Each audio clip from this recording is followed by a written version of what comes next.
Greetings from New Mexico, America's 47th state. It joined the Union on January 6, 1912. With 1.9 million residents, it ranks 36th in population. Every year we would drive up for the state fair, the New Mexico State Fair, and I remember that very fondly because I loved the carnival rides. They'd shear sheep. Oh, they sheared sheep like right next door in Ruidoso, but there was something nice about watching them do it publicly.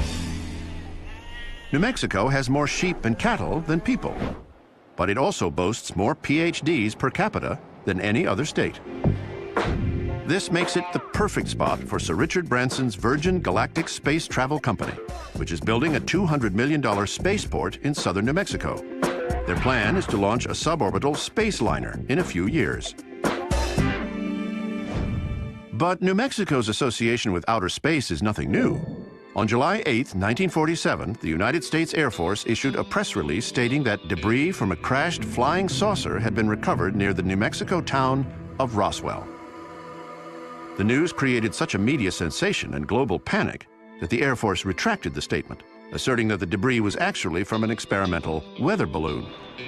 Today, Roswell has developed a tourism industry based upon the legendary landing site. 3 years following Roswell's UFO incident, the tiny town of Hot Springs craved its own attention and went to some lengths to get it. Russ accepted that challenge, and it renamed itself Truth or Consequences. Good to his word, Ralph Edwards came to town during the first weekend of May to broadcast the show. Edwards' visit is still celebrated with an annual fiesta that includes a beauty contest, a parade, and lots of New Mexican food. I get homesick for New Mexican food. Southwestern cuisine, with its staple ingredient, the New Mexican chili, adds a distinctive flavor to this state. There are many different types of chili. It starts with the green, and as you can see, it goes from green to orange, and then it dries and you get your red chili. From your red chili, you can make your red chili sauce, which you could put on everything ranging from enchiladas, tamales, tacos. The tortillas are fantastic, the burritos. Yeah, the food there is kind of unparalleled. Equally well regarded are New Mexico's visual artists. In fact, this state is the third largest arts market in the nation, after New York and Los Angeles. Taos and Santa Fe particularly have been well-known art colonies for over a century. Their galleries and museums are legendary. The light out here in New Mexico just was a huge draw for artists. It was a beautiful place for people to come paint, draw, sketch. The light's unbeatable. One of America's most prominent artists, painter Georgia O'Keeffe, made the remote village of Abiquiu her home in 1949, capturing images of New Mexico on her canvases.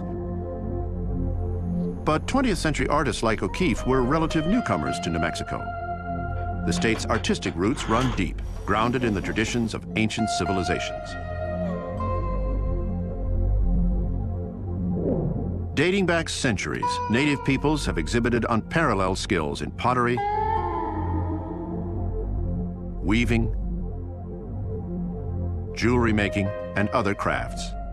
Pueblos, Apache, Comanche, Navajo, Ute, and Spanish colonists that came in, and over time mixed with so many different people coming into New Mexico and adding to its complexity. The Pueblo of Acoma has been the home to native peoples since the 10th century. Built high atop a mesa in northern New Mexico, its location was ideal for defense against enemies, and is a primary reason why it's the oldest continuously inhabited settlement in the nation. New Mexico's population really began to swell when the Santa Fe Railroad reached the Colorado border in 1872, bringing an influx of settlers and opening up eastern markets to western beef. Competing cattle barons hired professional gunslingers who turned New Mexico into the Wild West. One of the most notorious of these hired guns was Henry William McCarty, a.k.a. Billy the Kid. When he got into a knife fight and killed his first man, he fled the law back into New Mexico. This was a kid with what we might call street smarts. Billy led a fast and furious life, filled with gambling, rustling, and killing. Though his exploits made him infamous, Billy did endear himself to some. He ends up befriending a lot of the Mexican population who are bringing him into the community. He spoke Spanish fluently. He had girlfriends up and down southeastern New Mexico. He hid out with them and their families. On July 14th, 1881, Sheriff Pat Garrett shot and killed Billy the Kid.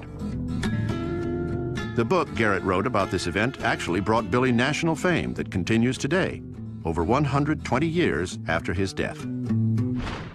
In contrast to its Wild West past, New Mexico was the site for the Manhattan Project, the building of the atomic bomb during World War II.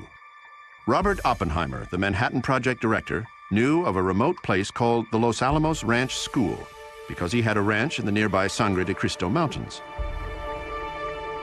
The U.S. government used the site to consolidate numerous nuclear research efforts going on around the country.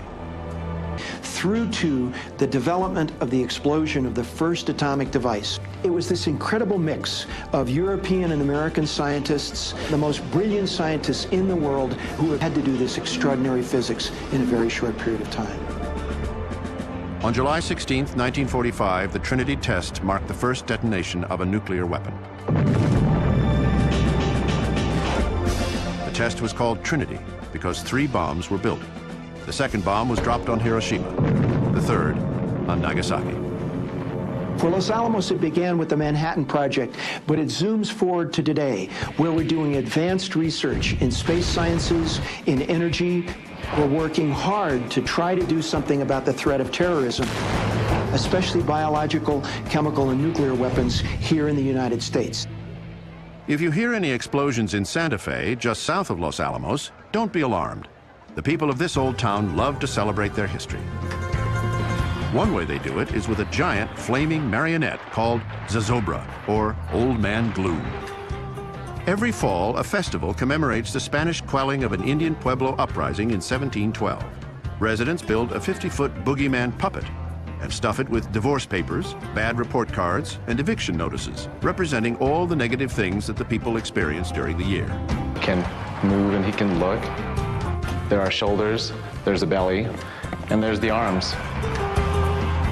He's huge, like 60 feet, there's fire dancers, and then like fireworks everywhere, and everyone yells, "Burn him!" and "Que viva la fiesta!" Who knew that that was in New Mexico? People don't think of the historical parts of it or all of the amazing recreational things that you can do there. New Mexico rules. Look here, I'm talking about America, sweet America.